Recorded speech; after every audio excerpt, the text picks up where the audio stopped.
আমরা প্রায়শই দেখতে পাই বিমান দুর্ঘটনার সম্মুখীন হলে পাইলটরা প্যারাশুটের সাহায্যে বিমান থেকে লাফ দিয়ে জীবন বাঁচিয়ে নেয়।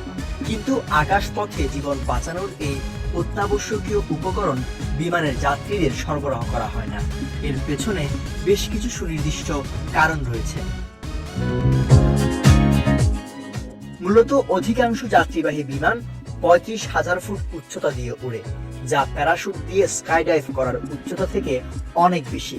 কারণ এখানে বায়ুর চাপ কম থাকায় বিমান থেকে লাফ দেওয়ার পর প্যারাশুট খুলবে না।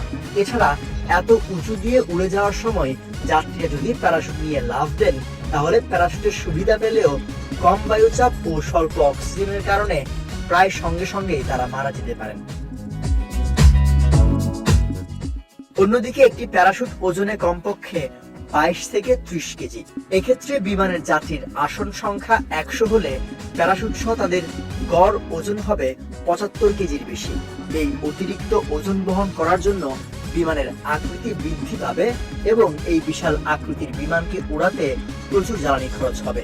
ফলে যাত্রীদের ভাড়া প্রায় 50% বৃদ্ধি পাবে। একটি প্যারাশুটের দাম সর্বনিম্ন 40,000 টাকা। 100 যাত্রীর জন্য প্যারাশুটের ব্যবস্থা করতে বিমান কোম্পানিকে প্রচুর টাকা খরচ করতে হবে। এই বিশাল অঙ্কের টাকা বিমান কোম্পানি যাত্রীর ভাড়ার সঙ্গে যুক্ত করলে ভাড়ার পরিমাণ প্রায় দ্বিগুণ হয়ে যাবে। এছাড়া ভালোভাবে প্যারাশুট ব্যবহার করা শিখতে যাত্রীদের প্রত্যেককে একজন ইনস্ট্রাক্টরের কাছে প্রশিক্ষণ নিতে হবে, যা অনেক ব্যয়বহুল এবং সময় সাপেক্ষ। সৈয়দ নওশাদ, বিজয় টিভি নিউজ ডেস্ক।